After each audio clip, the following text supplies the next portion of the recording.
살아계신 하나님 우리 아버지 감사합니다. 이 시간에도 우리가 하나님 앞에 나와서 말씀을 들을 수 있도록 역사하시니 감사합니다. 내가 이르는 말이 영이요 생명이라 말씀하셨고 진실로 그 이르는 말이 생명과 영이 되어서 내 안에 수많은 이들이 들었으나 내 안에 생명으로 담은 자 영으로 담은 자는 참으로 적은 이때에 진실로 하나님의 말씀이 영이요 생명으로 성령에 의해서 내 심령에 기록되는 역사에 있도록 우리를 축복하여 주시옵소서. 하나님 아버지 정말 우리 영혼들을 각각 기억하시며 또 말씀을 듣는 심령들을 기억하시며 여러 가지 모양으로 말씀을 듣는 심령들 동일한 은혜와 역사 있게 하셔서 진실로 하나님의 그 역사하심과 인도하심 또한 그 주장하심이 우리 안에서 경험되어지는 역사 있게 도와주시옵소서. 몸 밖에 하나님의 그 전능하심이 아닌 내 안에서 살아 역사하시는 생명으로 나타나게 하시고 몸 밖에 존재하신 하나님이 아닌 정말 내 안에서 말씀하심으로 나를 인도하시는 그 하나님이 되어질 수 있도록 우리를 축복하여 주시옵소서. 일방적으로 하나님을 섬기는 것이 아니라 정말 하나님이 나와 하나됨으로써 내가 하나님의 마음을 담은 자로 하나님을 그대로 나타내 줄 수 있는 그러한 아들들로 살아갈 수 있도록 우리를 축복하여 주시옵소서. 오늘도 주님이 함께 하시고 역사하시기를 원합니다. 부족한 자를 세워주셨사오니 입술에 기름 부어 말씀의 지혜와 지식과 능력 허락하시며 하나님이 함께 하시는 놀라운 역사가 있도록 우리를 축복하여 주시옵소서. 오늘도 주님이 함께 하시기를 원하며 예수 이름으로 축복하고 기도했습니다. 우리 계시록 12장입니다.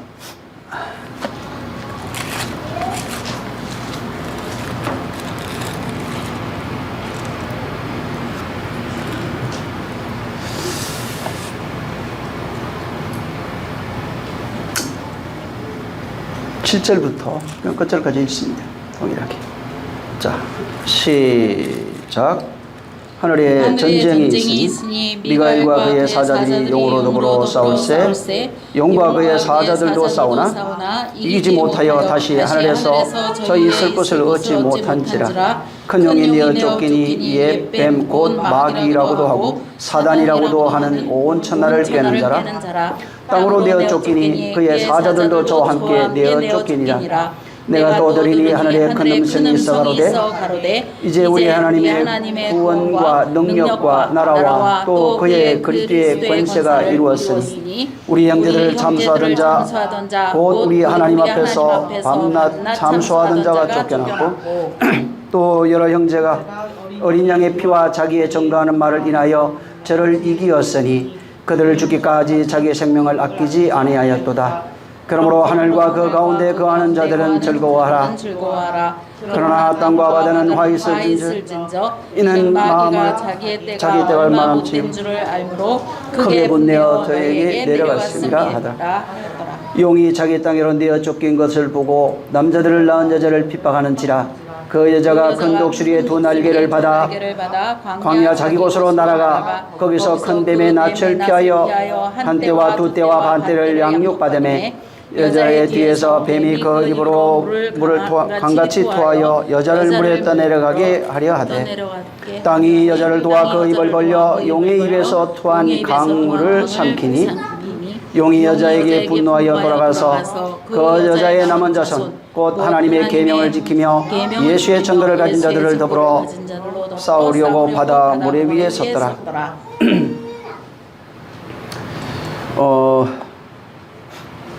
지난번에도 제가 말씀을 드렸는데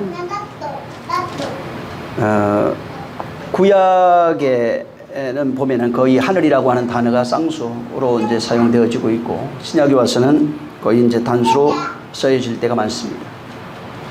이 단수로 쓰여질 때 하늘이라고 하는 그 단어는 지성소를 일컫는 것이다 말씀을 드렸는데 그 지성소는 저기 위에 있는 그것을 의미하는 것이 아니고 하나님이 계신 하늘 곧 하나님의 하늘을 의미한다고 제가 말씀을 드렸습니다. 근데 성경에 나오는 구약에 주로 복수로 되어 있는 이 하늘은 성도가 된 성도. 자, 하늘이 된 성도입니다. 하늘이 된 성도를 상징하는 것이 이제 복수로 되어 있는 그 하늘을 말합니다. 그래서 하나님이 하늘에 계신다 할 때 그 주기도문에도 그런 거 있죠. 하나님이 하늘에 계신다 할 때 그 하늘은 바로 하나님이 계시는 하늘, 곧 성도를 의미하는 겁니다.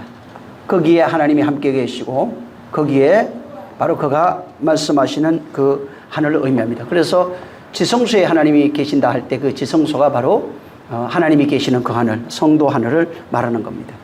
그래서 모든 그 사람들이 실상은 자기 안에 이제 믿는 자나 믿지 않는 자나 신전이 있다고 말씀을 드렸습니다. 그 신전은 자기가 만든 신전이고 거기에 지성소를 만들어 놓고 거기에 자기가 신으로 앉아서 모든 것을 선악을 판단하며 살아가는 삶을 삽니다. 그래서 자기는 신전이 없고 하나님을 섬긴다고 하는데 실제는 신전이 있어요.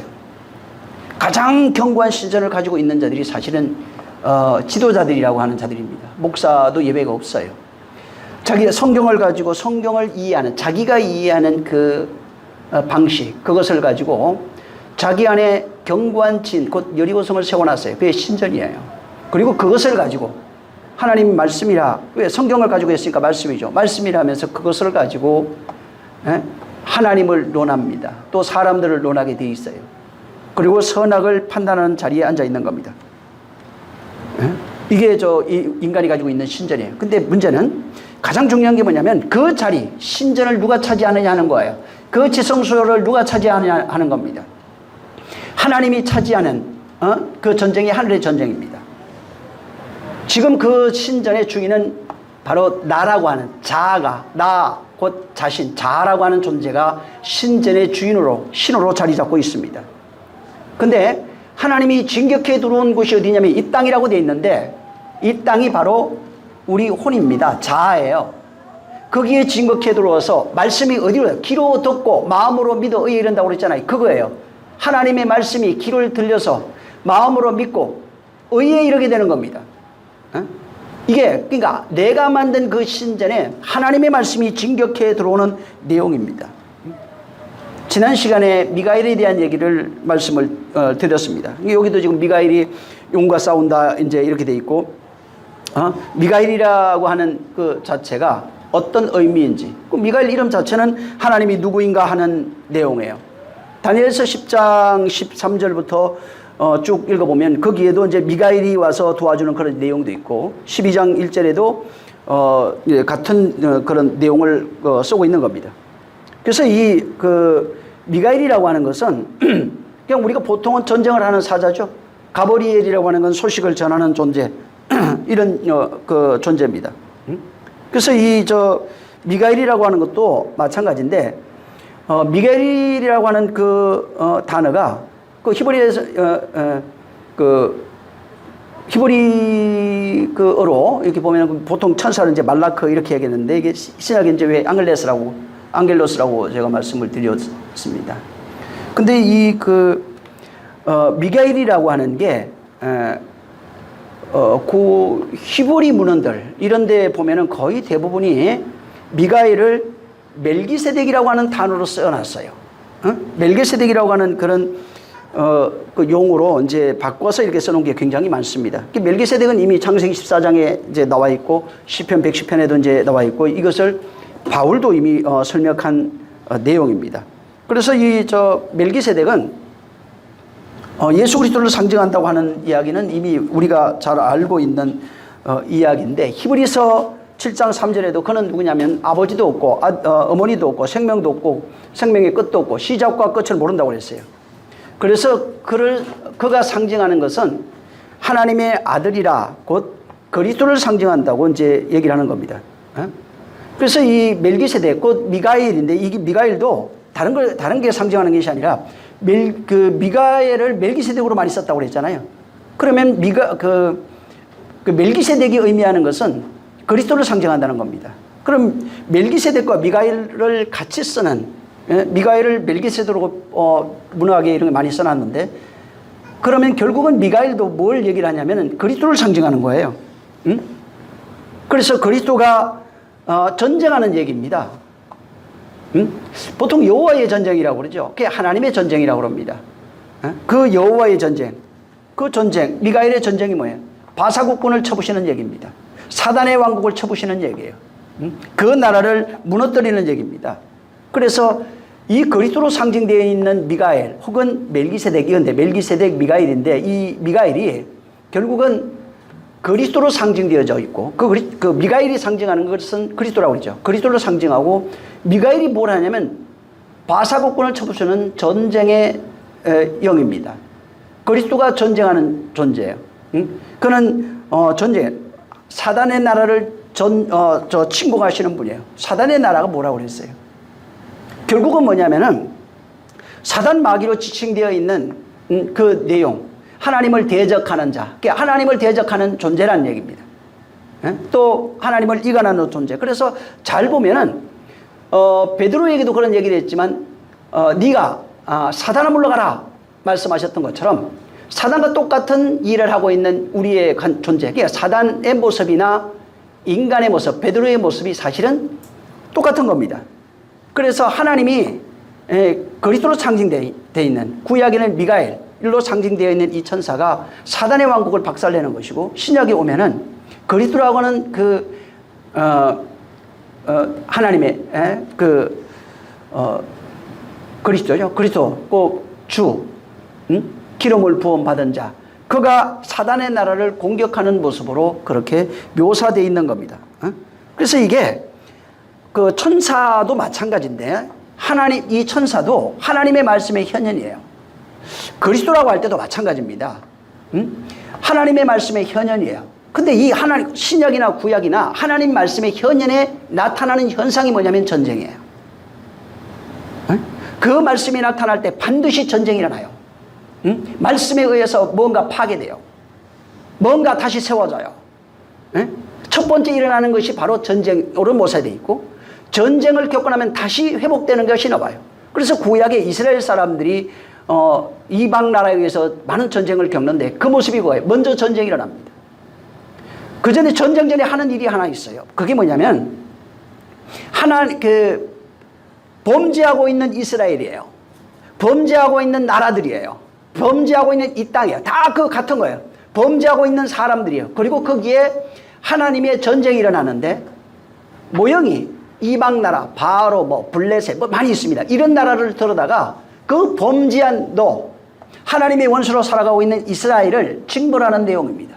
그리고 이후에 그 징벌의 결과 그래서 70년도 하고 합니다. 그리고 하나님이 회복하는 내용으로 되어 있는 그것이 바로 이 성경의 그런 전쟁 이야기의 내용들입니다. 그래서 하나님의 말씀이라고 하는 것은 말라크 천사잖아요. 그 미가엘도 마찬가지예요. 거기에는 하나님의 말씀에 현현이 있는 겁니다. 그래서 항상 사자가 먼저 와요. 나팔 같은 것도 이렇게 보면은 거의 대부분이 하나님의 말씀의 현현이에요. 그 말씀을 통해서 어떤 일이 일어나는 겁니다. 그래서 성경에 하나님의 말씀을 얘기를 할 때 뭐가 나오냐면 내 사자를 보내요. 사자가 앞서가서 사자가 너희를 인도할 것이고 계속 거기에 뭐냐면 하나님의 말씀이 바로 담겨 있는 겁니다. 그래서 하나님의 말씀에 현현하는 것을 의인화시켜가지고 천사 혹은 말라크라고도 이제 천사라고 그러죠. 말라크. 신약은 안겔로스. 그리고 그 천사들 가운데 그 말씀이 전쟁할 때 미카엘, 그 말씀이 복음이 될 때 가브리엘, 이런 식으로 의인화시켜서 앞서가서 소식을 전하는 자 사자 가브리엘 이런 식입니다. 이런 걸로 많이 나타나 있으니까 이건 하나의 참고하시면 되는 얘기예요. 자, 그래서 이 지금 하나님의 하나님의 말씀을 가진 그 사자들. 근데 히브리서 1장 14절에 보면은 이 영은 구원받은 후사들을 섬기라고 보냄이 아니냐 이제 이렇게 말합니다. 그 천사에 대해서 그렇게 이제 써놨어요. 이게 뭐냐면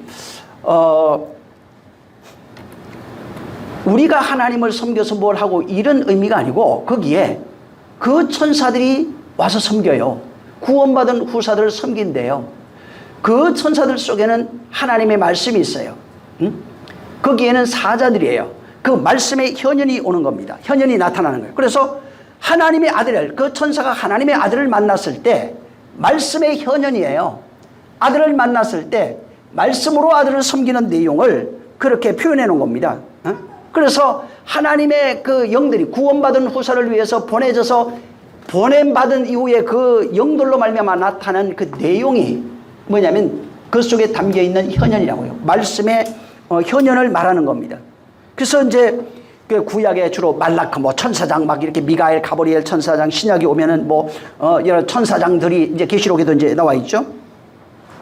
그래서 그 말씀이 어떻게 표현되느냐에 따라서 전쟁하는 영으로 나타날 때 미가엘, 혹은 소식을 전하는 자로 나타날 때는 가브리엘, 이런 식으로 거의 대부분이 이제 표현이 되어 있는 겁니다.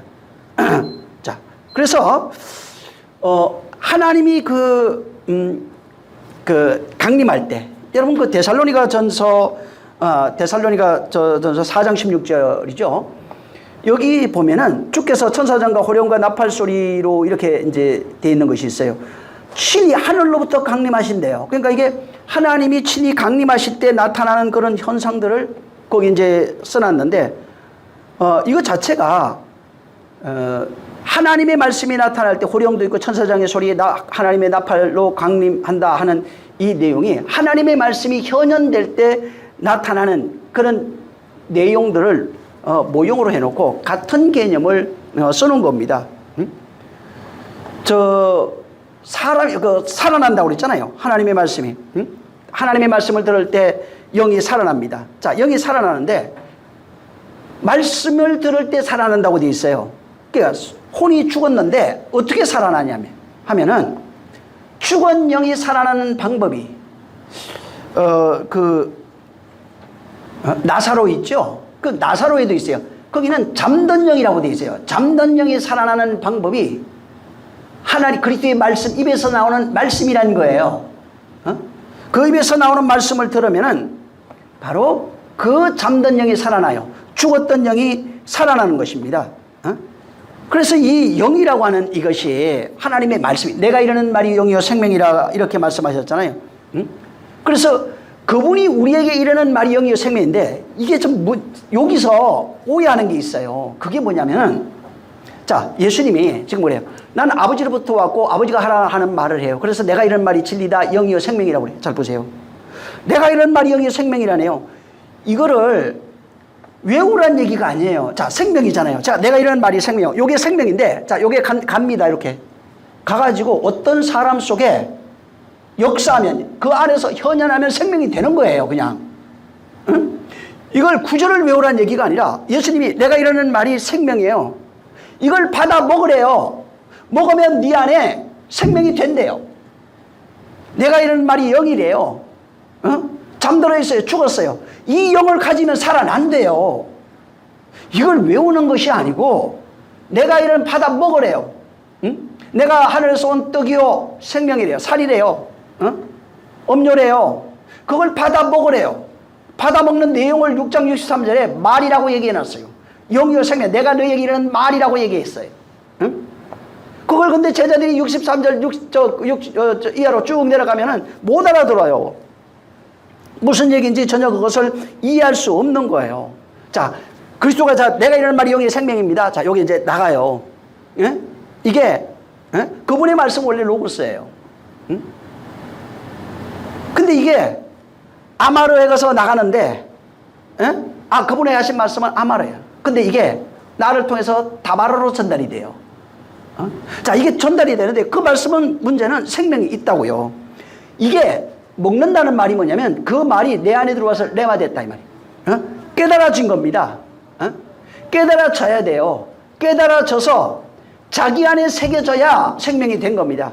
말 자체 생명 맞아요. 근데 그것이 지식으로 있으면 생명이 절대 안 되는 겁니다. 죽은 영을 살려내려면 예수님 입에서 나오는 말이 귀를 통해서 이게 이해돼야 돼요. 먼저 깨달아진다고요. 이게 이해되면은 어떻게 되냐면은 이해되면은 공감해야 돼요. 그게 믿음이 필요해요. 공감할 때는.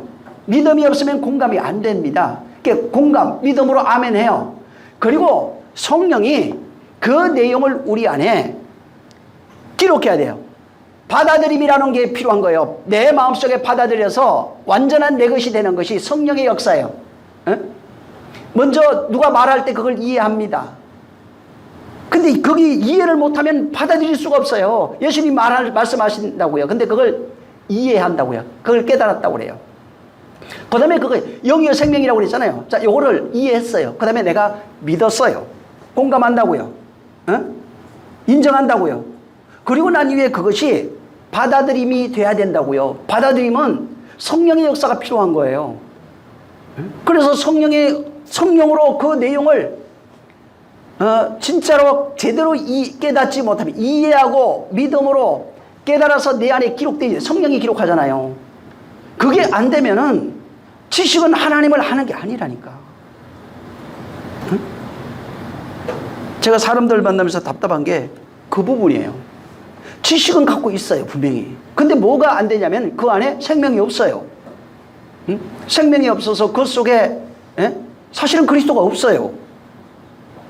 그걸 아무리 얘기해줘도 이해를 못해요. 그래서 이렇게 예수님 입에서 나온 말이 그 세 가지 방법을 통해서 이해했어요. 깨달았어요. 그 다음에 믿음으로 공감하네요. 그 다음에 받아들임이라고 하는 성령의 역사하심이 내 안에 있을 때 내 안에 영이요 생명이 어디로? 예수님 안에 있던 게 내 안으로 옮겨진다고요. 이렇게 옮겨진 상태가 성령 충만이에요. 성령 충만이라고요. 성령 충만이 뭐냐면 뭐 이상한 소리 하는 걸 말하는 게 아니라 성령으로 신비에 기록되어 있는 상태가 성령 충만이라고요. 그래서 이것이 성령 충만이 되면 레마 됐다는 거예요. 그게 레마 되었어요. 레마 됐다는 말이 생명이라는 말이에요. 내 안에 생명이 있어요. 내가 이런 말이 영이요 생명인데 그것이 지금 내 안으로 옮겨온 거예요. 그래서 내 안에 영이 있어요. 내 안에 생명이 된 것입니다. 그래서 하나님 말씀 살아있다면서요. 자, 예수님 안에 있는 게 이게 이렇게 그 과정을 통해서 내 안에 들어오게 되면은 내가 살아난 거예요. 내가 지금 살아있는 거라고요. 살아있는 말씀이 내 안에 신비에 기록되면 내가 살아나는 거예요. 이 과정이 없고 그냥 무조건 믿으세요. 성령의 역사하심 없으면 안 됩니다. 성령의 역사하심이 있는 거예요. 그래서 그 말씀들이 신비에 기록이 돼서 그 말씀들이 되어진 존재를 계시록에는 교회들이라고 그래요. 바울도 그들은 교회된 자라고 그래요. 그리스도의 머리로 바뀌어버린 자들. 그래서 한 머리에 한 몸을 이루고 있는 그 존재를 교회라고 합니다. 계시록에도 그것을 교회라고 말합니다. 계시록에는 한 가지 더 나가서 한 번 더 나가서 그 생명책이라고 그래요. 말씀이 기록되어 있는 그 존재를 생명책이라 이렇게 말하고 있어요. 그래서 생명책에 기록된 자들, 용명된 자라 이렇게 말합니다. 그것이 이제 그들에게 있는 겁니다. 그래서 말씀이 들어가야 되는 거예요. 그 내용, 말씀이 하나님의 입에서 나와서 우리가 그 과정 깨닫고 공감해서 믿음이에요. 그 다음에 성령이 기록되는 이 과정을 에스겔서의 37장 마른 뼈로 설명해 놓은 겁니다. 그래서 마른 뼈 그 5절부터 나오는 내용 중에 6절에 보면은 너희가 살리라 내가 여호와인 줄 안대요. 아니 뼈가 뭘 알아요? 말도 못 알아듣는데 뼈라면은. 근데 그게 분명히 얘기했어요. 하나의 앞에 그 5절에 생기를 너희에게 들어가리 하리니. 아니 듣지도 못하는데 마른 뼈 그거로만 생각하면 안 된다고요. 지금 여기 보면은 여호와께서 그 뼈들에게 이같이 말씀하시길 뼈들에게 말한대요. 내가 내 생기를 너희에게 들어가리니 너희가 살아날 것이다. 그리고 쭉 얘기하다가 너희 속에 생기를 넣으리니 너희가 살리라. 내가 여호와인 줄 안대요. 아니 처음부터 뼈다귀는 아무 존재 인격도 없는 존재인데 어느 날 만들어졌어요. 그럼 뭘 어떻게 여호와인지 어떻게 알아요? 자기가 마른 뼈인 줄 아는 존재가 그렇게 살아나면은 여호와인 줄 알게 되는 거예요. 그래서 이 에스겔서 37장 5절 6절에도 여호와인 줄 아는 게 자기가 마른 뼈였다는 사실을 알아야 돼요. 그리고 여호와의 생기가 자기에게 들어온 걸 알아야 돼요. 이게 그 과정이에요. 마른 뼈가 뭐예요? 여기 마른 뼈에게 생기를 넣잖아요. 누가예요. 하나님의 영, 성령. 그 영이 들어가니까 세워진다고 하는 언약을 세우다 하는 이 내용으로 얘기해 놨어요. 그래서 하나님의 영, 생기, 루아온데 이것을 너희 안에 세우겠다 이 말이에요. 그러면 너희가 여호와인 줄 알리라는 겁니다. 사람들은 이것을 마른 뼈에 하나님의 생기가 들어가면은 그 사람이 여호와의 군대가 된다. 이것도 틀린 얘기는 아니에요, 사실은. 멀리 보면은 결국은 생명된 자가 되면 여호와의 군대라고 말할 수 있거든요. 이게 이 지금 많은 뼈는 뭐냐면 율법 아래 있는 존재를 얘기를 합니다. 문자로 살아가고 있는 존재들을 얘기해요. 하나님의 말씀을 문자로 만들어 놓은 존재들, 율법으로 만들어 놓은 존재들, 율법을 행위와 율례로 법도로 만들어 버린 존재들, 그리고 성도들을 그렇게 가르치고 있는 존재들, 마른 뼈다귀들이에요. 생명이 없는 존재라 이런 뜻이에요. 마른 뼈가 뭐예요? 생명이 없는 존재. 누가 생명이 없어요? 율법 아래, 사망 아래 있는 존재들, 저주 아래 있는 존재들, 일생을 억압받고 고통받고 있는 그 존재들을 말하는 겁니다. 그래서 이 율법 아래 있는 존재가 하나님의 영 루아우로 루아우가 임하게 되면, 생기가 너희 안에 들어가게 되면, 루아우가 오면은 네가 생명된 자로 세워진다 이 말이에요. 율법 아래 살아가는 자는 뼈다귀 같은 자예요.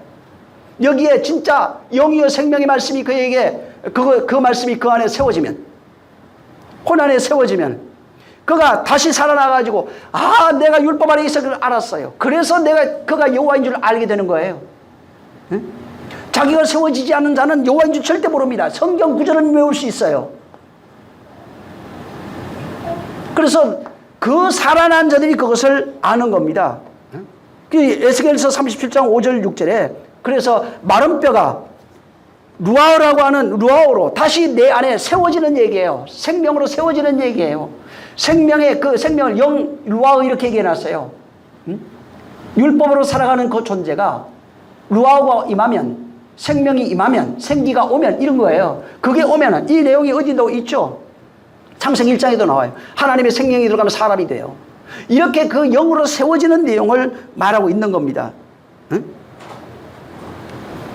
그래서 이게 그 영이 들어오려면 이론이 아니란 말이에요. 예수님이 지금 영이요 생명이라고 말했는데 이걸 전부 다 이론으로, 지식으로 외우고 있어요. 그래서 그리스도가 너희 안에 있는 걸 알지 못하면 불의한 자니까 그리스도가 뭐예요? 내가 믿는데? 이렇게 얘기한단 말이에요. 내가 믿으니까 있다고. 그 얘기가 아니에요. 내가 성경 구절을 외우고 있어요. 아니, 그 얘기가 아니라니까. 진짜 살아있느냐 이 말이에요. 살아있으면 그가 말해요. 2000년 전에 언사 종료설이 아니라고요. 그가 살아있으면 그가 말해요. 아니, 귀신들도 무당에게 말하는데 이 마녀보다 크신 그분이 우리 안에서 말씀하지 않냐고요. 그래서 성령이 너희에게 말씀한다는 거예요. 가르쳐준다는 게 뭐예요? 내가 성경 읽는다는 얘기인가요? 그분이 그것을 깨닫게 한다 이 말이에요.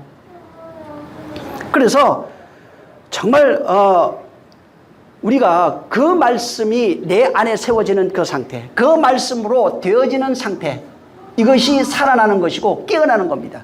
이 모습을 하나님의 말씀으로 다시 세워지는 것, 곧 그리스도의 영이라 이렇게 되어 있는데, 데살로니가 전서 4장 그 16절에도 거기 하나님의 호령과 천사장의 소리와 하나님의 나팔 소리로 하나님이 강림한대요. 그러면 죽었던 자들이 살아난다고 이제 얘기했어요. 그리고 살아남은 자들도 공중으로 구름 속으로 끌려 올라가서 공중에서 주를 뵙는다고 말하고 있어요.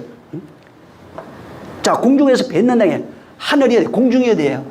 그거 맞아요, 저 위에 거. 그걸 갖다 썼네요. 공중이 뭐냐면 어둠으로 가득 차 있는 혼입니다. 여기에 하나님의 강림이에요. 말씀이 임하는 내용을 말하고 있어요.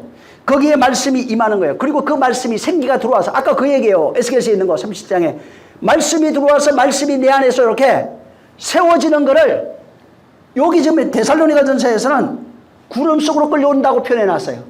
성천이라 이 말이에요. 이 데살로니가 전서 4장에 있는 이 내용을 부활, 성천 이런 걸로 전부 다 이해하고 있습니다. 그래서 실제 이게 나중에 죽어서, 여러분 한 가지 얘기하면은 죽잖아요. 죽어서 육신을 벗는 순간에 아들 된 자는 말하는 존재로 나와요. 그냥 신령한 몸으로 그냥 나온다고요. 올라가고 이런 게 아니에요. 물론 어느 곳이 있어요. 이 세상에 있는 많은 영들, 생명된 자가 되지 못하면, 레마가 안 되면은 죽어서 말하지 못하는 존재로 나와요. 그게 귀신들이에요. 그 귀신은 말하지 못해요. 그래서 말을 하려면 무당 속에 들어가야 돼요. 무당이나 혹은 다른 사람 속에 들어가서 말해야 돼요. 전혀 다르다고요. 그래서 이게 부활 성천 이게 나중에 죽어서 이런 의미가 아니고 하나님의 말씀 생기가 들어와서 다시 살아나는 것을 부활이라고 표현도 하고 성천이라고도 표현하고 그 다음에 하나님이 공중에 임하셨다 곧 내 안에 들어왔다 이렇게도 표현해놨고 공중에 임하실 때 우리가 그를 만난다고도 표현해놨고 그래서 이게 실제가 나중이 아니라 영이 들어오면 실제 살아난대요. 뼈다귀에 마른 뼈에 생기가 들어가면 살아난대요. 이 내용을 말하는 겁니다. 그걸 데살로니가전서 4장에는 다른 모습으로 얘기해 놓은 거예요. 자, 이 지금 보세요. 실제 살아나요. 실제 그 영이 마른 뼈다귀에 들어가면 살아난다고요. 근데 히브리서 11장 40절 이게 40절이 중요한데 보세요. 한번 읽어보세요. 거기 히브리서 11장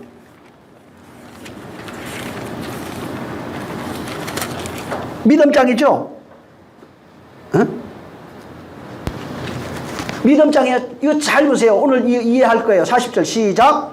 이는 하나님이 우리를 위하여 더 좋은 것을 예비하셨은즉 우리가 아니면 저희로 온전함을 이루지 못하게 하려 하심이니라. 예. 마지막 결론 믿음에 대해서 마지막 결론을 쫙 얘기했네요. 잘 들으세요.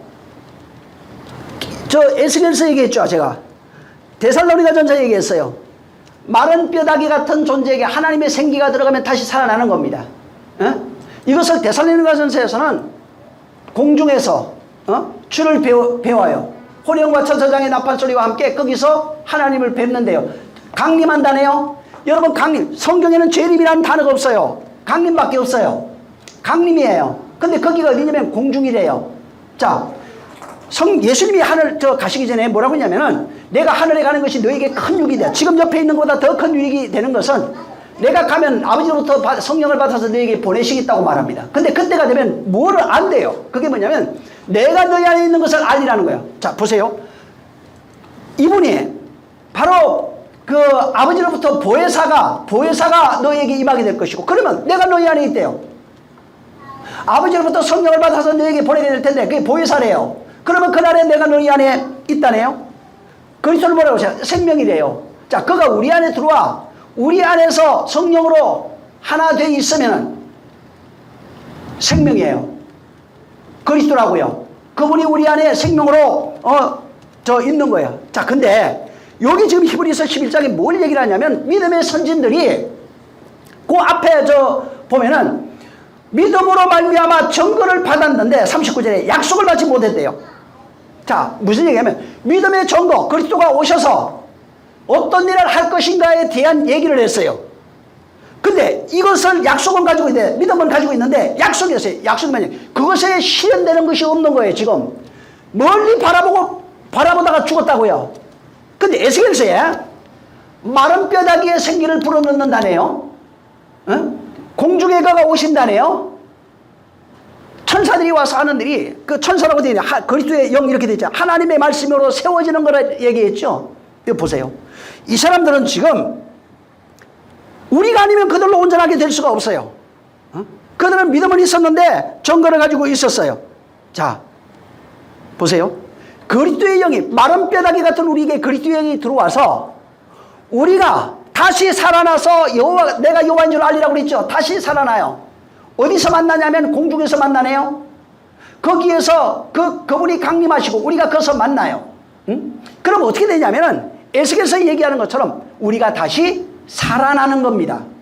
자, 우리가 다시 살아났어요. 근데 아브라함이나 이 11에서 11장에 나와 있는 믿음의 선진들이 있어요. 근데 이 사람들은 믿음이 있었는데 약속을 받지 못했어요.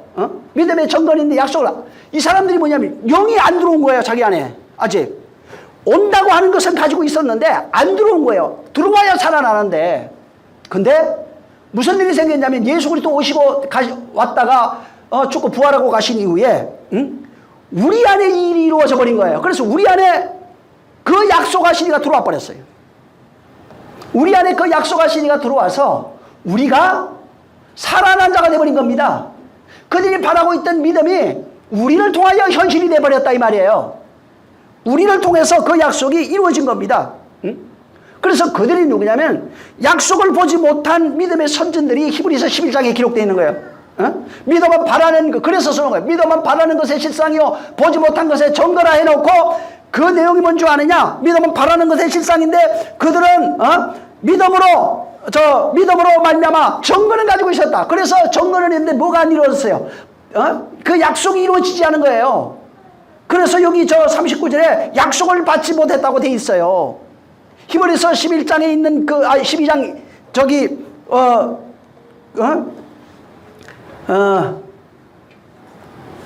1절 바라는 것에 11장 1절 그래서 바라는 것의 실상이요 근데 아직 그들은 살아나질 못했어요. 바라는 것의 실상이요 보지 못한 게 증거라. 그 증거는 있어요. 여기 증거는 받았는데 약속을 못 이뤘다고 49절에 얘기했잖아요. 근데 이 내용이 그 히브리서의 11장 1절에 바라는 것의 실상이요 보지 못하는 것의 증거가 누구냐면 우리라고요. 그리스도의 영이 하나님의 생기가 루아가 들어와서 우리가 마른 뼈다귀 같은 우리가 살아나면은 우리로 말미암아 그들이 가지고 있던 믿음의 증거가 된 거예요. 그 믿음의 증거가 약속이 이루어졌다고요. 우리 안에서. 그것이 우리로 말미암아 나타난 거예요. 그래서 그들은 믿음은 있었는데 약속을 보지 못했다는 거예요. 예수 그리스도로 말미암아 완성되어지는 그것을 보지 못한 거예요. 다시 말해서 예수 그리스도로 살아나는 그 실체를 보지 못했어요. 근데 우리가 실체가 됨으로써 그들의 믿음이 뭐예요? 진짜라고 하는 것을 증명했다 이 말이에요. 그러니까 내가 살아난 실체가 안 되면은 히브리서 11장 읽을 수가 없어요. 내가 살아난 실체가 돼야 진짜로 이 살아난 내가 증거라 이 말이에요. 내가 그리스도가 죽었고 살았다고 하는 증거가 뭐야? 나라고요. 구약의 믿음의 조상들이 가지고 있던 그 믿음의 실체가 누구냐면 나라고요. 그것이 믿음의 증거라고요. 그래서 아브라함은 뭐냐면 믿음으로 약속을 바라보기만 한 거예요. 실체가 되지 못한 거예요. 근데 종말을 살고 있는 우리는 실체를 이미 봤다고요. 나를 통해서 이미 경험돼 버린 거예요. 나가 누구냐면 하나님의 약속의 실체라고요. 내가 어떤 존재? 루아가 들어와서 생기로 살아난 존재가 돼야 내가 하나님의 실체라고요. 내가 생명을 가진 실체라고요. 아브라함은 믿음은 있는데 그 실체를 못 봤어요. 내가 너와 하나가 되리라 함께하리라 영원히 하나 되리라 하는 약속이 있어요. 그 약속이 실체를 본 적이 없다고요. 누구도. 구약에는 전부 다 바라만 본 거예요. 그 약속만 그냥 드립다 외우고 있었다고요. 근데 우리는 뭐예요? 약속의 실체를 나로 경험한 겁니다. 내가 그 증거라고요. 그래서 여기 뭐라고 하냐? 우리가 아니면 그들로 온전하게 될 수 없다는 거예요. 내가 하나님 약속의 실체니까. 그들의 믿음이 온전하게 된 것은 내가 생명된 실체로 진리가 된 실체로 하나님의 아들이 된 실체로 나타나야만 그들의 믿음이 온전해진다는 거예요. 만약에 내가 그런 사람이 안 나타났네 그러면 그들의 믿음은 가짜라는 얘기예요. 이해하시겠어요? 그들의 믿음이 온전하게 되려면은 그들이 믿고 있는 그 하나님의 약속이 있어요. 그 약속 영으로 살아나리라고 했던 그 약속이 실체가 나타나야 되는 거예요. 누가 실체라고요? 나 그리스도의 영을 받은 내가 안 살아나면 이론은 소용없다니까요. 이론은 아무짝에도 소용없어요. 살아났느냐 이 말이에요. 그래서 바울이 그리스도가 너희 안에 계시기를 스스로 알지 못하면 버린 자라고 얘기했는데 그것도 안 믿어요. 성경 읽으면 그냥 저 그리스도가 있대요. 내가 예수 믿으니까 그리스도가 있대요. 없습니다. 그랬다면은 절대로 타락하지 않아요. 내가 생명된 자가 되지 못하면 내가 생명된 자 하나님의 약속의 증거 실체가 되어야 되는 겁니다. 그래서 피조물이 고대하는 게 뭐라고요? 하나님의 아들들이 나타나는 거. 피조물된 모든 존재가 고대하는 거 하나님의 아들이 나타나는 거. 믿음을 가지고 있던 모든 선진들이 고대하는 게 뭐라고요? 하나님의 아들들이 나타나는 거. 다시 말해서 하나님의 아들이 나타나서 뭐 하는 거예요? 예수님처럼 말하는 거예요. 진리를 말한다고요. 내가 이런 말이 영이요 생명이라고. 내가 진리라고. 그래서 그것을 말하는 하나님의 아들들이 나타나는 거예요. 근데 그 하나님의 아들들이 안 나타나면 죽어 있는 믿음이에요. 오늘날 교회들이 죽어 있는 믿음이 많아요. 왜? 하나님의 아들이 안 나타났어요. 그리고 자기 생각으로만 해. 하나님이 아무리 말하려고 해도 안 돼요. 어려워요. 하나님이 손잡아 주려고 해도 말은 하나님 앞에서 무릎 꿇고 얌전한 척 하지만은 하나님의 말씀을 받을 능력이 없어요. 어? 그분의 열심에 이를 능력이 없다고요. 응?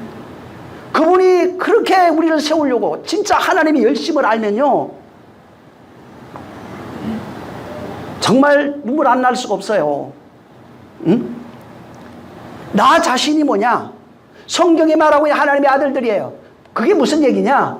생명된 자로 내가 나타나야 하나님의 약속이 실체라고 하는, 그게 실체예요. 내가 실체인데 그 약속이 성취된 것에 대한 증거가 되는 겁니다. 성경 외워서 말하는 게 아니라 내가 실체가 돼야 된다고요. 내가. 응? 그래서 여러분 아브라함이 죽었잖아요. 이삭도 죽었네요. 야곱도 죽었네요. 응? 그들이 뭘 했어요? 하나님의 약속을 가지고 죽었어요. 그 약속을 뭐 어떻게 했대요? 믿고 죽었대요. 다. 응? 모세도 죽었어요. 하나님의 약속을 믿고 죽었대요. 응? 그들이 죽었어요. 뭘 가지고 있었어요? 약속을 갖고 있었다고요. 응? 근데 그들은 죽었어요. 근데 뭐가 살아있대요? 약속이 살아있다네요. 응? 그 약속이 있는 자들이에요. 그래서 근데 우리를 보니까 우리가 하나님의 생명이 우리 안에 들어와서 하나님의 약속의 실체로 내가 경험됐어요. 그러므로 내가 완전히 살아난 거예요. 살아나니까 어떻게 된 거예요? 그들에게도 똑같은 일이 벌어진다는 거예요. 그래서 그들의 믿음이 온전하게 돼요. 우리에게 일어난 것처럼 그들도 똑같은 일이 그 속에 일어나는 거예요. 그들도 우리와 같은 경험을 하게 되는 거예요. 자기가 실체가 되어버리는 거예요. 내가 살아난 그런 실체가 되는 거예요. 어? 하나님이 성경을 우리에게 줬잖아요. 문자라고요. 이거 그림이에요.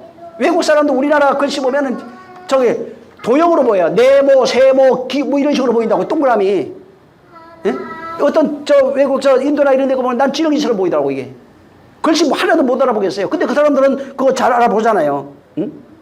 자, 이렇게 인간들이 보는 것은 하나님이 율법을 주셨는데 그 율법을 진리를 아는 도구로 줬어요. 사실은 율법을 하나님이 모세에게 말한 그 내용을 들어서 문자로 기록해 버렸어요. 근데 이 율법은 원래 하나님을 아는 거예요. 하나님의 마음을 아는 거예요. 어? 근데 율법을 주니까 사람들이 이걸 가지고 율법과 법도를 만드네요. 이렇게 율법이 하나님이 원래 진리로 알라고 준 그 율법이 인간이 그걸 받아가지고 잘 들으세요. 받아서 문자화 만들어가지고 하나님을 섬기는 도구로 써버리면 죽어버려요. 어? 이게 하나님이 진리를 알라고 준 이것을 율법을 율례와 법도로 만들어버린다고요. 이렇게 되면은 마른 뼈다귀가 된다고요. 그게 에스겔이 본 환상이에요. 마른 뼈다귀가 다른 것이 아니라 원래 하나님의 말씀은 생명이에요. 율법을 진리라고 그래요. 이걸 줬는데 이 사람들이 이것을 문자화 시켜서 신을 앙망하는 것으로 만들어버렸어요. 그래서 그 안에 있는 생명을 발견하지 못하고 죽어버렸다고요. 죽어있다고요. 그게 마른 뼈다귀라고요. 에스겔이 본 환상이라고요. 응? 실제는 뭐냐면 이 마른 뼈가 율법화되어 있는 내 마음이에요. 율법하고 똑같이 돼버린 내 마음이라고요. 내 마음이 그렇게 마른 뼈다귀가 돼버렸어요. 율법의 진리를 발견하지 못하고 율법을 가지고 섬기는 도구로 만들어버린 거예요. 율법을 가지고 율례와 도덕으로 만들어버린 겁니다. 근데 거기에 하나님의 성령이 루아어예요. 이게 들어오게 되면은 내가 그 루아어에서 다시 세워지는 거예요. 율법에 있는 진리가 발견돼요. 내가 이런 말이 영이요 생명이라고 그랬잖아요. 그 영이요 생명이 우리 안에서 나를 살리는 게 되는 겁니다. 그래서 여호와의 군대 마나임이라고 되어 있는데 이게 살아난 자들을 상징해요. 어? 말씀으로 살아난 자들, 다시 말해서 부활된 자들을 상징해요. 성청된 자들을 마나임이라고 그러는 거예요. 여호와의 군대. 살아나야 돼요. 말씀으로 살아난 자가 되면 이 마나임이라고 하는 노래를 불러서 되는 게 아니라 진짜 살아난 실체가 되지 아니하면 여호와의 군대가 될 수 없는 겁니다. 어? 그래서 하나님의 말씀이 요 데살로니가전서 4장에는 하나님의 말씀이 영의 생명이라고 그랬잖아요. 내가 이런 말이 영의 생명. 이것이 우리 혼 속으로 마음 속으로 들어오는 그 내용을 설명한 거예요. 천사장의 호령, 나팔, 뭐 하나님의 나팔 이렇게 얘기한 거예요. 다시 말해서 그리스도의 영이 그리스도가 우리 안에 강림하는 내용을 그렇게 그려놨다고요. 그리스도가 강림하는 그 내용이 그렇다고요. 그렇게 되면 강림하시면 우리가 살아난 자가 돼요. 그래서 부활이 뭐냐면 그가 내 안에 들어오는 사건을 부활이라고 해요. 그 영이 들어오는 사건이 부활이라고요. 그가 들어왔을 때 내가 만났을 그분이 우리 안에 들어와서 내가 만나면 성천이라고 그래요. 그가 우리 안에 들어와야 돼요. 먼저. 그래서 제가 수없이 얘기하는 것은 이 땅에 부활이 없으면은 나중에 죽는 이건 부활 아니라고요. 그게 아니고 그냥 죽으면은 신령한 몸으로 가요. 그냥. 그런 내용에 공중에 와가지고 주님이 이 땅 다시 다스리고 그거 아니에요. 응? 그래서 그리스도를 모신 자, 바울이 그런 얘기 했잖아요. 그리스도가 바로 너희 안에 있고 너희가 그리스도가 너희 안에 계시고 이렇게 얘기했죠. 예수님도 그랬잖아요. 응? 그리스도가 여기 있다 저기 있다도 믿지 말아라. 너희 안에 있다고요. 하나님의 나라가 여기 있다 저기 있다도 믿지 말아라. 너희 안에 있다. 안 믿어요. 근데 그게 뭔지도 모르니까. 응? 그래서 성령, 내가 이러면 영이요 생명을 그랬잖아요. 성령이 오셔서 그 생명이 하나님의 영인데 이게 내 안에서 세워지면은 세워지면은 내 안에 있던 율법이 있어요. 조문이라고 해요. 그걸 율법을 가지고 만든 율례와 법도들의 이 조문들이에요. 이 조문이 바로 조문은 파괴돼요. 근데 조문은 파괴되는데 율법이라고 하는, 율법이 뭐라고 그랬어요? 하나님을 알라고 주신, 그 진리를 알라고 주신 이야기예요.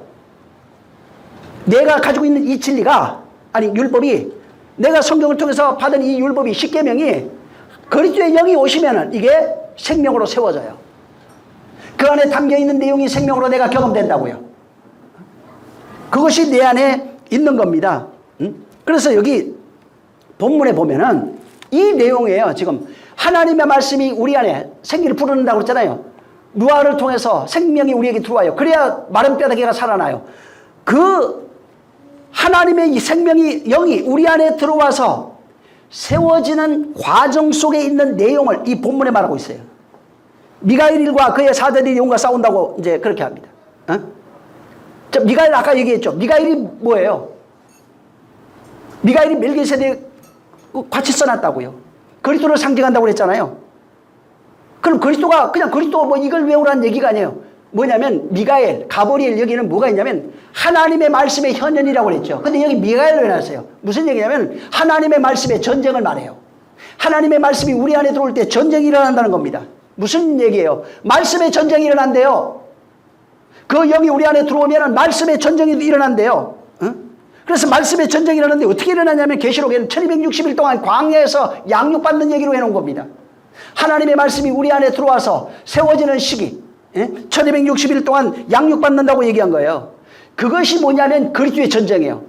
하나님의 영이, 그리스도의 영이 우리 안에 들어와서 나를, 조문에 속해 있던 나를 죽이고 진리로, 다시 말해서 생명으로 세우는 그 사건이 그리스도의 전쟁이에요. 구약에는 이걸 여호와의 전쟁으로 얘기해놨어요. 신약 여기는 그리스도의 전쟁이라고요.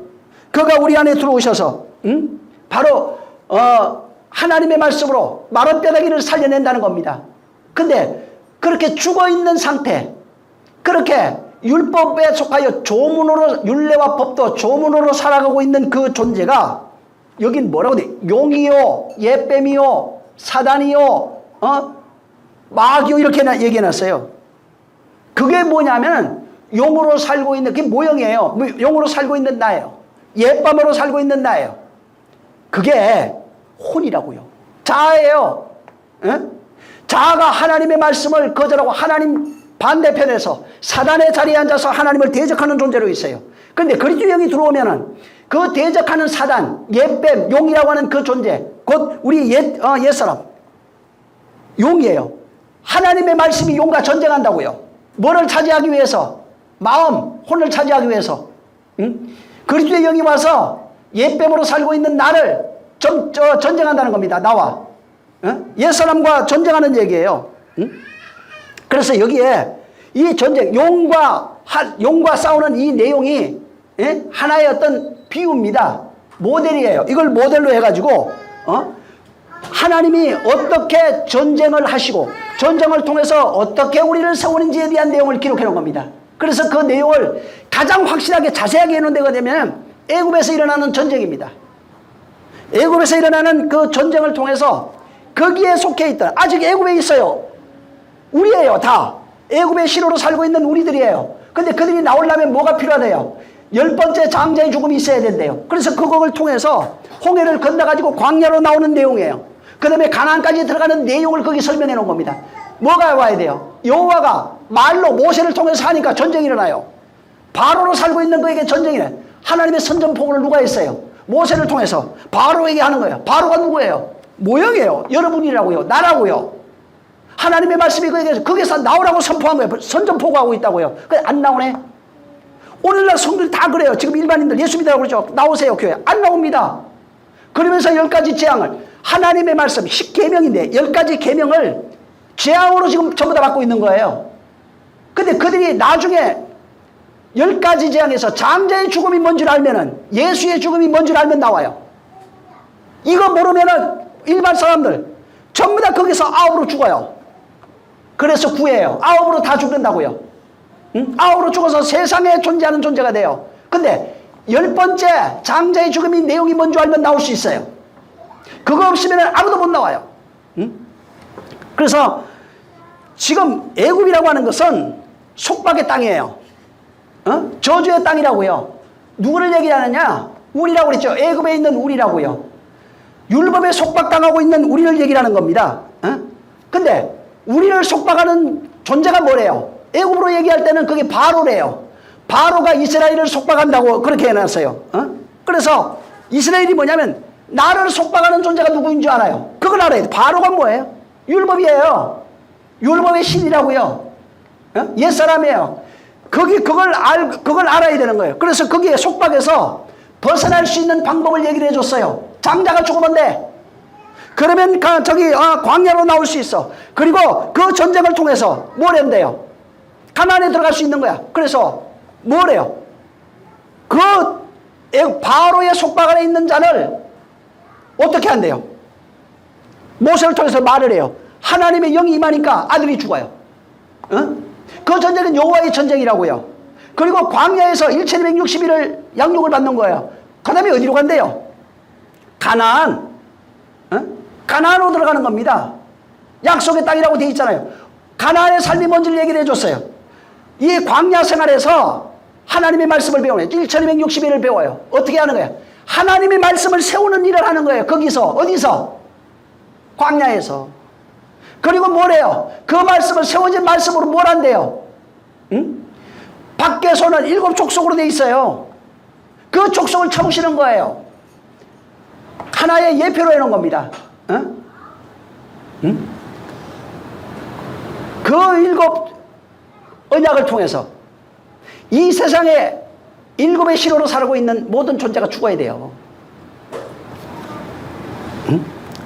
광야는 뭐냐면 가나안에 들어가는 장소, 가기 위해서 준비하는 장소입니다. 애굽에 있는 그 노예 생활하고 속박된 그 삶을 살아가고 있는 삶을 모르면은 하나님 우리 좀 살려주세요. 절대 안 합니다. 하나님 우리 좀 살려주세요 하니까 언약을 기억했다고 그래요. 약속을 기억했다고 그래요. 10가지 언약이 그들에게 나타나는 겁니다. 그래서 그 가는 과정 보세요. 애굽에서 전쟁이 일어납니다. 꼭 전쟁을 통해서 가요. 여호와의 전쟁이에요. 그 다음에 여호와의 전쟁이 먼저 있고 그 다음에 뭐죠? 내 전쟁이 있는 거예요. 가나안에서는 하나님 1260일 양육받고 난 뒤에 나의 전쟁이 있는 거예요. 어디서 하는 거예요? 나의 전쟁. 가나안에서. 내 전쟁은 가나안에서 해요. 여호와는 바로를 상대로 전쟁을 해요. 그 말씀이 세워져요. 세워지고 나면 이제부터 나의 전쟁이 있는 거예요. 그리고 그 땅을 차지하는 존재가 되는 겁니다. 그래서 이게 그냥 예수 믿으면 천국 들어갑니다. 단순히 그 얘기하는 게 아니에요. 예수 믿으면 아멘, 예수 믿으세요, 아멘, 할렐루야, 이 얘기가 아니에요. 진짜는 진짜 애굽에서 우리를 구출하시는 여호와의 전쟁과 광야에서 1260일에 하나님의 말씀으로 양육받는 시기와 이것을 경험하지 못하면은 가나안에 들어가서 땅을 정복하는 일은 없습니다. 그 과정이 반드시 필요한 거예요. 그래서 믿음이라고 할 때, 구원이라고 할 때, 우리가 가나안에 들어간다고, 천국 간다고 할 때, 천국 가는 게 뭐예요? 하나님의 말씀으로 완전히 세워져 있는 존재입니다. 들은 말씀을 듣고 깨닫고 믿어서 받아들이려고 하는 성령의 기록하심이 있어야 된다고요. 이 과정이 가나안 들어가는 여정으로, 애굽에서 나와서 광야를 거쳐가지고 그 가나안에 들어가는 여정으로 그렇게 해놓은 겁니다. 우리의 믿음의 여정을. 율법 아래 있는 존재가 하나님의 은혜로, 예수의 은혜죠. 은혜로 광야로 나왔어요. 교회로 나왔어요. 거기서 1260일 동안 성령에 의해서 양육을 받습니다. 성령에 의해서 양육을 받고 난 이후에 말씀이 뭔지 깨달아요. 율법이 뭔지 깨닫는다고요. 깨닫고 난 이후에 뭘 해요? 그 말씀으로 옛사람 죽이는 그 일을 가나안 전쟁에서 한다고요. 이걸 모형을 해요. 그래서 그게 믿음의 바로 여정이라고요. 여러분 가나안 전쟁 해놨잖아요. 가나안 전쟁이 있는데 여러분 그 가나안이 어디면 창세기에 보면은 노아의 그 손자로 나와요. 그 함의 아들이 가나안이에요. 그래서 가나안은 그 형제들의 종이 된다고 그랬잖아요. 셈과 야벳의 종이 되라고 얘기했어요. 근데 이 가나안이 함의 아들이고 노아의 손자입니다. 자, 근데 이 가나안이 가나안 땅이라고 그랬잖아요.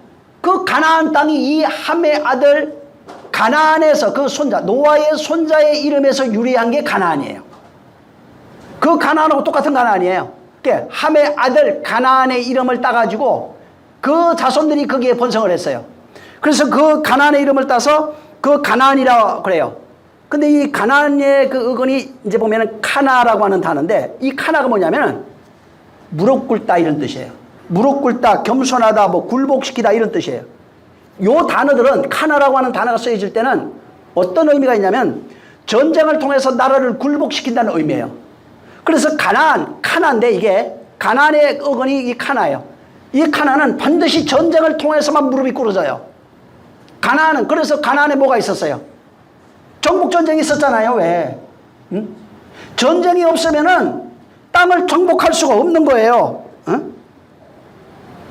그래서 그 전쟁을 통해서 반드시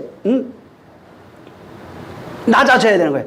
전쟁을 통해서 낮아진대요. 무릎 꿇는다. 이게 뭘까요? 우리가 무릎 꿇는다 이 얘기가 아닙니다. 전쟁을 통해서 뭐 내가 겸비한다 이런 게 아니에요.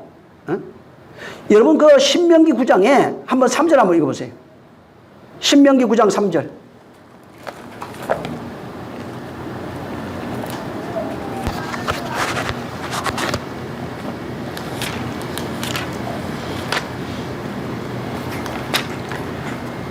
자, 시작. 오늘날 너는 알라 내 하나님 여호와께서 맹렬한 불과 같이 내 앞에 나아가신즉 여호와께서 그들을 파사 내 앞에 엎드러지게 하시리니 여호와께서 내게 말씀하신 것 같이 너는 그들을 쫓아내며 속히 멸할 것이라. 예, 여기 보면은 여호와께서 그들을 파사 내 앞에서 엎드러지게 하시니 이렇게 돼 있어요. 역대하 나중에 7장 14절도 읽어보세요. 내 이름으로 일컫는 내 백성이 그 악한 길에서 떠나 스스로 겸비하고 기도하여 내 얼굴을 구하면 내가 하늘에서 듣고 그 죄를 사하고 그 땅을 고치리라 그랬어요. 여러분 가나안 전쟁 있잖아요. 애굽에서 10가지 재앙을 보고 나와가지고 광야에서 양육을 받았어요. 40년. 거기에서 뭐예요? 수르광야인데 거기에서 하나님의 말씀으로 양육받는다는 얘기입니다. 그 과정을 통해서 말씀이 뭔 줄 알아요.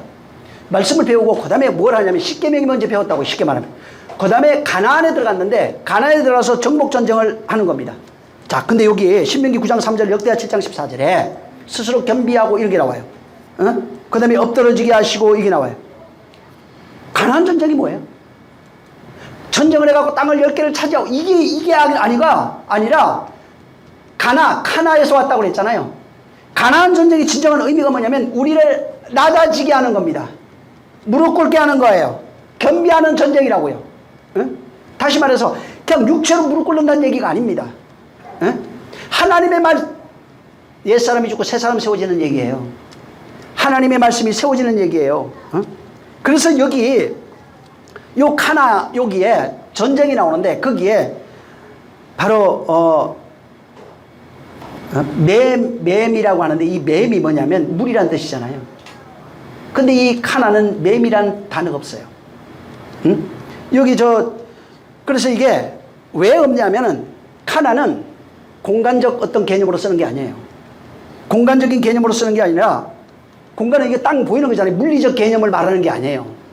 그래서 카나가 맴이 안 들어가는데 그 가나안은 맴이 안 들어가는데 거기는 전쟁이 일어나요.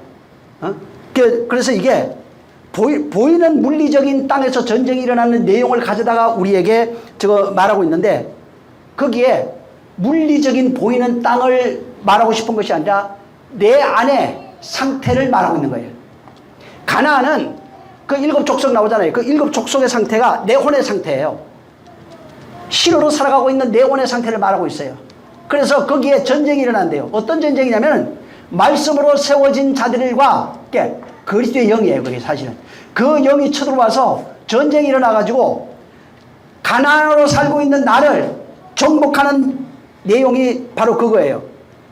그래서 이게 이 맴이라고 하는 거는 실제 장소적 개념이 있어요. 그곳 뭐 이런 거 있어요. 거기에는 그래서 뭐 미드바르 이런 거 보면은 이게 전부 다 장소적 개념이에요. 근데 가나안은 장소적 개념이 없어요. 왜? 내 안에 혼의 상태를 얘기를 하니까. 에? 그래서 내 안에 전부 다 혼의 상태. 응? 그래서 약속의 땅 그러잖아요. 약속의 땅이요 젖과 꿀이 흐르는 땅이라고 그랬어요. 근데 이거를 계시록 12장 한번 10절 볼까요? 한번 읽어보세요. 12장 10절 시작.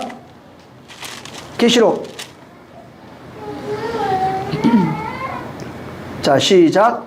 내가 또 들으니 하늘에 큰 음성이 있어 가로되 이제 우리 하나님의 구원과 능력과 나라와 또 그의 그리스도의 권세가 이루었으니 우리 형제들을 잠수하던 자 곧 우리 하나님 앞에서 밤낮 찬수하던 자가 쫓겨났고. 예, 아까 얘기죠. 가나안은 약속의 땅이라네요. 근데 보세요. 가나안이 저주의 땅이잖아요. 원래 노아의 손자 가나안이 살던 그런 땅이에요. 그 가나안의 상태를 설명해요. 우리라고 그랬죠. 거기에 7 족속의 상태가 바로 우리예요. 근데 하나님은 뭐라고 얘기를 하냐면 아니 가나안이 살던 그 가나안 땅이 어떻게 젖과 꿀이 흐르냐고요. 응? 약속의 땅이래요. 그게 무슨 약속의 땅이에요 거기가. 7 족속의 특징 우리 조사해 보면 인터넷 쳐보면 많이 나오잖아요. 근데 거기는 약속의 땅이래요. 젖과 꿀이 흐른대요. 그러니까 사람들은 자꾸 젖과 꿀이 흐르는 비옥한 땅 이렇게 생각해요. 에? 하나님이 볼 때 그걸 젖과 꿀이 흐른다고 할까요? 아니라니까. 환경적으로도 거기는 사막이에요. 요단강 주변에만 좀 과실수가 있고 좀 비옥한 거예요. 에? 가나안은 우리의 내적 상태를 말하는 겁니다. 근데 그 내적 상태 가나안이 하나님의 말씀이 세워지는 정복전쟁이 시작이 되면 약속의 땅이 돼요. 젖과 꿀이 흐르는 땅이 된다고요. 그래서 여기 본문에도 아까 읽었던 이 10절에도 보면은 바로 밤낮 참수하던 자가 우리가 쫓겨났잖아요. 그게 뭐냐면 이 땅을 지배하고 있던 밤낮 참수하던 존재가 있어요. 옛사람이에요. 내 자아라고요. 이 옛사람이 하나님의 그리스도의 정복전쟁에 의해서 파괴돼요. 쫓겨나는 이야기를 말하는 겁니다. 그래서 그리스도의 권세가 우리에게 세워지면 나타나면은 우리를 참수하던 자가 쫓겨난다고요. 참수하던 자가 뭐예요? 끊임없이 율법이에요. 조문이에요. 이런 것들이 인간이 만드는 조문들이 끊임없이 나를 참수해요. 이게 쫓겨나야 진정한 안식이 있는 겁니다. 안식 자유라고 그러잖아요. 말은 그렇게 하는데 안식 자유가 없다니까. 진정한 자유 안식은 이 참수하던 자가 쫓겨나는 겁니다. 욥도 그랬잖아요. 참수하던 자가 쫓겨나고 나중에 안식에 들어가잖아요. 그걸 깨닫고 나니까. 전쟁을 통해서 전쟁을 겪고 나니까. 그래서 이렇게 우리를 고소하던 존재를 사단이라고도 하고 용이라고도 하고 뱀이라고도 하고 마귀라고도 하고 여러 가지 모양으로 그렇게 얘기해 놓은 겁니다. 그래서 근데 재밌는 게 하나 있어요. 여러분 요한이 우리를 고소하던 자를 얘기를 하고 있어요. 요한복음 한번 보세요. 요한복음 5장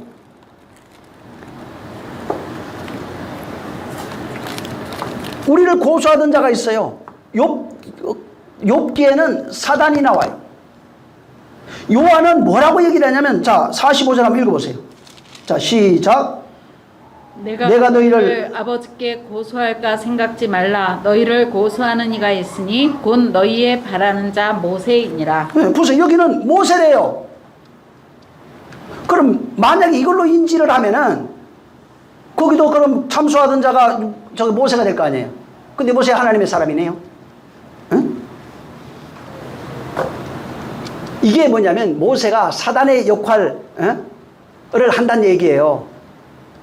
그게 무슨 얘기냐면은 모세가 율법이라 이 말이에요. 율법의 역할을 하는 거예요. 우리를 고소하는 게 뭐예요? 율법이에요. 왜 우리를 율법이 고소해요? 원래 율법은 진리예요. 왜 고소해요?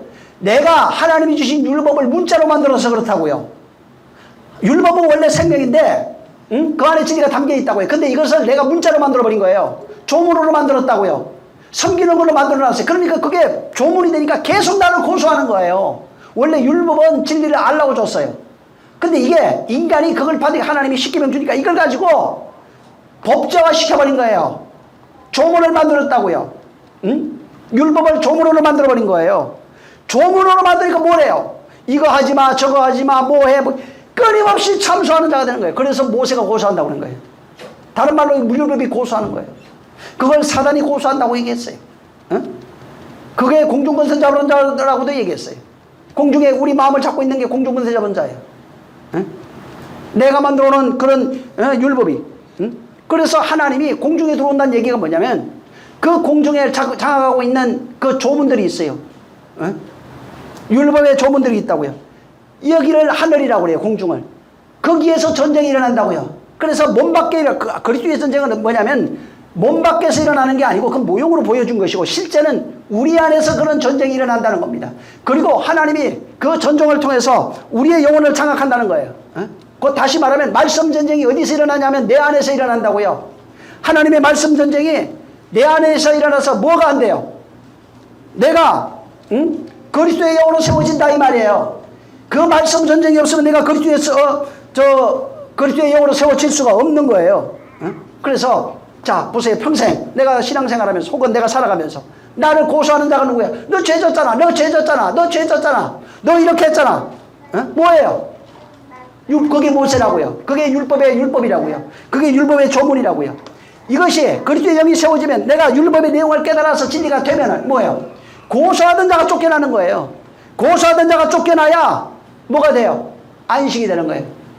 어디에서 쫓겨나요? 내 마음에서. 내 인생 밖으로 쫓겨나야 돼. 아예 내 삶에서 쫓겨나야 되는 거예요. 응? 완전히 쫓겨나면은 내가 완전히 그에서 자유한 자가 되면은 바로 내가 안식할 수 있는 겁니다. 그래서 이것을 여기 본문에도 1160일 동안 우리를 양육한다고 되어 있어요. 왜 양육해요? 가나안에 들어가게 하려고. 가나안의 전쟁에서 승리시키려고. 누가 하는 거예요? 성령이 양육한다는 거예요. 그래서 성령의 양육 기간이 있는 거예요. 1260일이라고 하는 거. 응? 그래서 1260일이 되면은 3년 반이잖아요. 3년 반이 뭐예요? 예수 그리스도로 말미암아 완성되어지는 그 시기. 그게 우리로 그리스도로 말미암아 또 완성되어지는 시기가 3년 반이에요. 이것이 되면은 예수 그리스도의 은혜와 진리예요. 이 두 가지가 우리 안에 완성이 되면은 이걸 가지고 이제 전쟁하는 거예요, 우리가. 그리스도의 정복 전쟁이 우리 안에서 일어나는 겁니다. 왜? 가나안이라고 하는 그 존재 말이에요. 가나안이라고 하는 그 존재를 하나님의 아들로 세우는 사건이 일어나요. 그 하나님의 말씀으로 세워진 그곳을 적과 꿀이 흐르는 땅이라고 그러는 거예요. 하나님의 말씀으로 세워진 땅이 어디예요? 여기 보이는 땅이에요? 여기 안 세워져요. 말씀이 어디에 세워지냐면은 우리 영혼 속에서.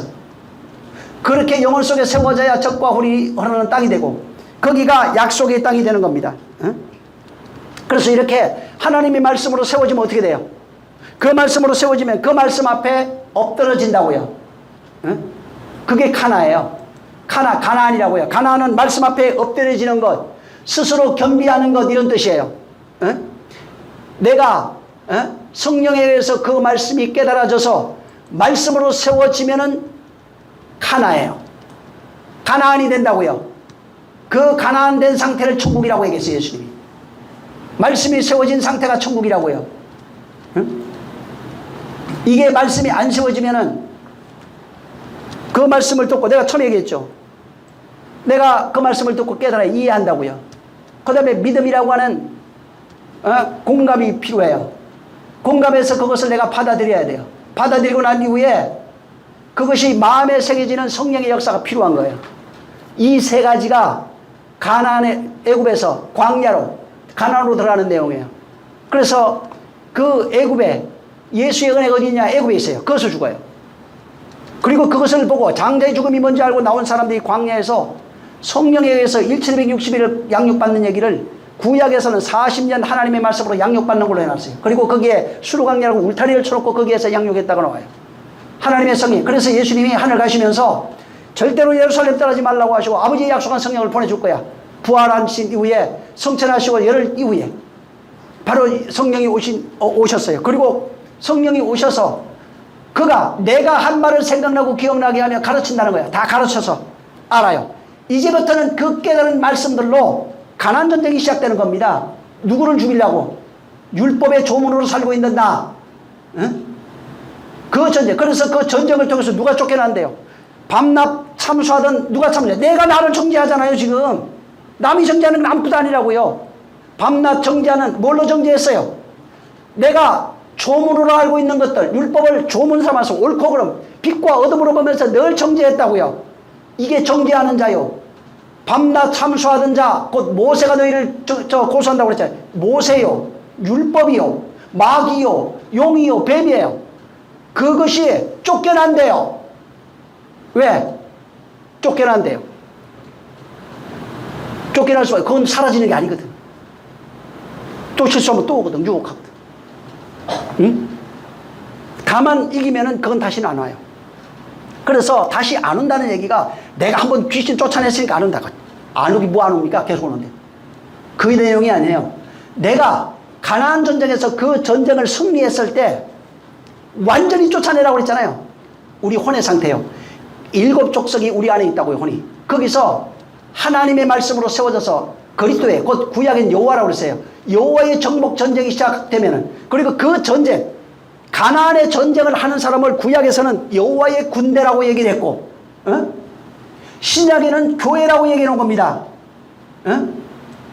바로 그리스도의 영으로 세워진 그 사람이 그리스도의 영, 여호와의 군대라고요. 그래서 전쟁하지 않는 사람은 여호와의 군대가 아니에요. 가나안의 정복 전쟁을 하는 사람, 그 사람을 가리켜서 여호와의 군대라고 그러는 거예요. 나는 아무런 핍박도 없고 힘들고 뭐 이런 거 전혀 없이 살았으면 좋겠습니다. 그러면은 정복 전쟁을 안 하는 거예요. 가나안에 간 적이 없어요. 여전히 어디 있다는 얘기예요. 광야에 있으면 죽는 거라니까요. 그래서 바로 이렇게 여호와의 군대, 그리스도의 영으로 세워져서 1260을 양육받고 난 이후에 양육받으면서 그 세워진 말씀으로 조문, 나를 고소했던 조문, 율법, 모세, 마귀, 용, 사단, 뱀으로 표현했던 여러 공중이라고 하는 혼을 지배하고 있던 그 존재를 바로 쫓아내는 겁니다. 그렇게 쫓겨나간 상태, 말씀에 의해서 말씀이 세워지고 쫓겨나가면 가나안이라고 해요. 가나. 무릎 꿇다, 겸비하다 이런 거라고요. 겸비한 존재가 뭐야? 겸손하다. 이게 전쟁을 해서 땅을 차지한 자가 겸비한 자예요. 그래서 팔복에 땅을 차지하는 얘기가 나와요.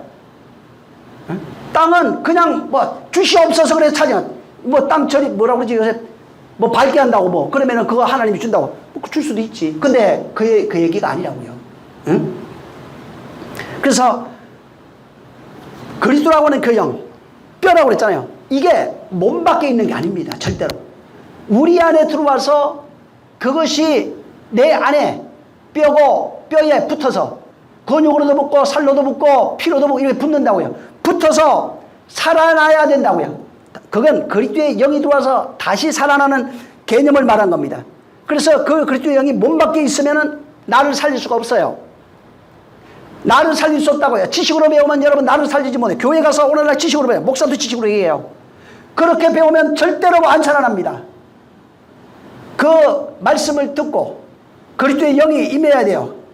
광야에서 임해서 그 말씀이 온 줄 깨닫고 그 말씀을 새기는 정복전쟁이 있어야 되는 거예요. 그래서 그것이 그 전쟁을 통해서 땅을 차지하는 자, 땅을 차지하면 뭐라고 그랬어요?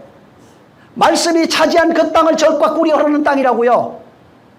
말씀이 된 그 땅이 젖과 꿀이 흐르는 땅이라고요. 거기가 약속의 땅, 약속이 성취된 땅, 곧 약속의 땅이라고요. 그래서 그리스도가 세워졌다, 그리스도 영이 세워졌다, 이 말이 뭐냐면 내가 죽었어요. 옛사람이 죽고 새사람 됐다는 얘기입니다. 옛사람이 나가 죽고 그리스도가 머리가 됐다는 얘기예요. 그래서 정말 내가 성령이 어떻게 해요? 예수님이 죽고 난 이후에 우리를 끌고 어디로 가요? 여호와가 끌고 간다고 그러잖아요. 전쟁의 자리까지 끌고 간다 이 말이에요. 근데 전쟁 안 하려고 그러잖아. 정복전쟁 안 하잖아요. 정복전쟁 하는데 저주받는다고요. 성경에 그렇게 해놨어요 또. 그게 저주라고요. 정복전쟁 하지 않고 있는 그게 저주라고요. 그게. 성경에 저 두 지파 나왔잖아. 그러니까 이 전쟁을 어디로? 가나안으로 끌고 가서 거기서 전쟁을 이기면은 약속의 땅이 되고 젖과 꿀이 흐르는 땅이 돼서 그 상태가 된 것을 겸비하다, 무릎 꿇다, 여호와의 군대가 되었다 이렇게 말하는 겁니다. 그래서 이렇게 애굽에서 광야를 거쳐서 가나안에 가는 그 길이 있어요. 여기 이 모습을 여기 계시록에는 그리스도의 강림으로 얘기를 했고 부활로 얘기했고 성천이라고 하는 걸로 이렇게 설명한 겁니다. 그게 뭐예요? 애굽에서 광야로 끌고 와가지고 가나안으로 이끌어 가겠다는 얘기입니다. 어디서 만나요? 가나안에서. 그 말씀이 완성이 돼야 돼요. 그게 완성이 돼서 완전한 하나가 될 때까지 성령이 그 일을 하시는 거예요. 우리 끌고 가는 일은 그거 하시는 겁니다. 그래서 이게 가나안의 애굽에 있는 우리를 광야로 끌고 와가지고 여기서 하나님의 말씀으로 양육받고 그 다음에 가나안에 끌고 가가지고 정복전쟁을 하는 겁니다. 이렇게 정복전쟁을 해서 하나가 되면은 가나안이 나쁜 게 아니라고요. 곧 가나안이 되면은 가나안에서 뭐래요? 겸비하다 무릎 꿇는 자가 돼야 비로소 안식에 들어간 자, 자유한 자. 어디에? 자유와 안식이 어디 있는 거예요? 가나안에서 있는 겁니다. 가나안에서 자유와 안식이 있어요. 그 진리됨이 거기서 있는 거예요. 그래서 진정한 복음이 뭐냐면 안식에 들어가지 못하면 진정한 복음이 있다고 말할 수가 없어요. 가나안에 들어가야 진정한 복음이 되는 거예요. 여호와의 전쟁, 곧 가나안에서 정복전쟁을 통해서 하나님의 말씀으로 점령되고 내가 그 점령을 당해서 겸비하는 자, 무릎 꿇는 자가 돼야 비로소 복음의 안식을 경험한다고요. 복음의 그런 진리를 경험하게 돼 있는 거예요. 이거 모르면은 평생 그냥 돈 주세요, 밥 주세요, 뭐 해주세요 이거 하다가 끝냅니다. 그러면 전부 다 어떻게 되냐면 광야에서 죽어요. 그분은 성령은 어떻게든지 가나안에 끌고 가가지고 거기서 약속의 땅을 만들려고 그러고 젖과 꿀이 흐르는 땅을 만들려고 하는데 인생들이 여기가 좋사오니 왜? 아침만 되면은 그냥 저 만나 내려주지. 그러니까 거기서 여기가 좋사오니 하고 있다가 다 죽는 거예요. 정말 진정한 복음, 진정한 안식, 진정한 자유를 가지려 되시기를 예수님으로 축원합니다.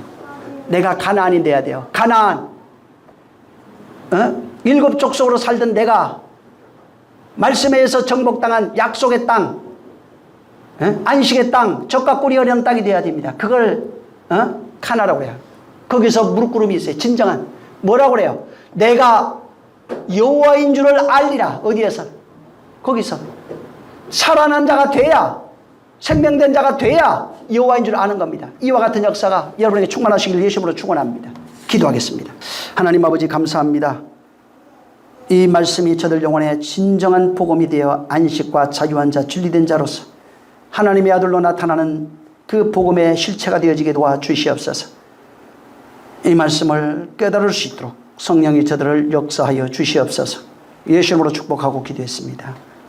하늘에 계신 우리 아버지여, 이름이 거룩히 여김을 받으시오며 나라에 임하옵시며 뜻이 하늘에서 이룬 것 같이 땅에서도 이루어지리이다.